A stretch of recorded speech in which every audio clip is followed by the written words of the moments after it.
而家係晏晝嘅差唔多4點，距離廣交會閉館啦，仲有2個鐘，淨係買家賣家衝刺嘅時候。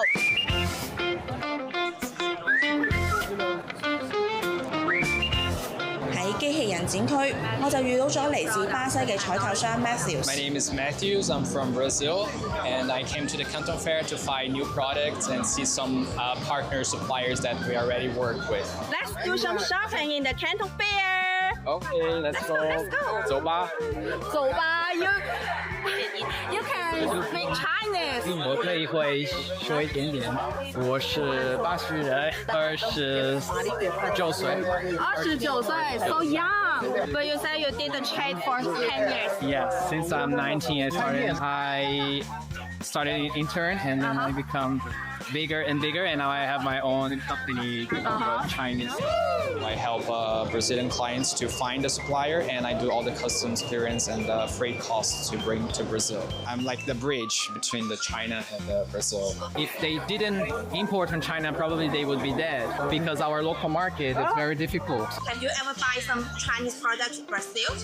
Yes, many. Many. Electronics, pans and pots, solar panel, screws, and fasteners. Well, Chinese products are the best ones in quality terms, and no one can beat the products in China. And I like the way to communicate. I think honesty, they're creative for new items, and they always have new developments, and they're fast. I think fast describes China. 同 Matthews 一樣嚟掃貨嘅朋友越嚟越多，本屆廣交會採購商預登記人數已經突破21萬，同比增長2成。美國沃爾瑪、英國森寶利、韓國三星電子等290家頭部採購企業確認參會。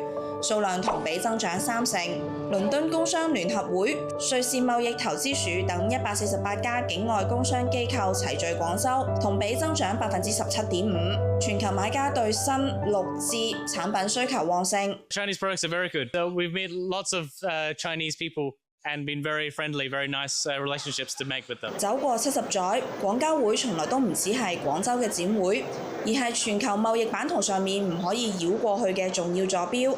從呢一度出發嘅唔單止係產品，更加係規則、標準同可預期嘅確定性。呢一個亦正係全球貿易動盪局勢下面最稀缺嘅廣貨。一日逛落嚟咧，其實真係好攰，不過收穫都好豐富。你可以喺呢一度揾到嚟自全球唔同國家嘅商品，實實在在嘅你買我賣。呢一種務實求真、踏實做事嘅態度，係廣州人一貫嘅風格，亦都係中國人好珍貴嘅品質，亦都係廣交會得到世界各地嘅客商認同同信賴嘅原因。I'm coming every new Canton Fair, so maybe until I work and live, maybe forever. 中國完整嘅製造生態帶嚟嘅高效率同強大韌性，令產品既可以快速響應市場需求，亦更加有參與全球市場競爭嘅技術底氣。喺全球貿易嘅風浪中，廣交會邀請全球客商跨越山海嚟到廣州，以實際行動展現咗對多邊貿易嘅堅守，對互利共贏嘅追求。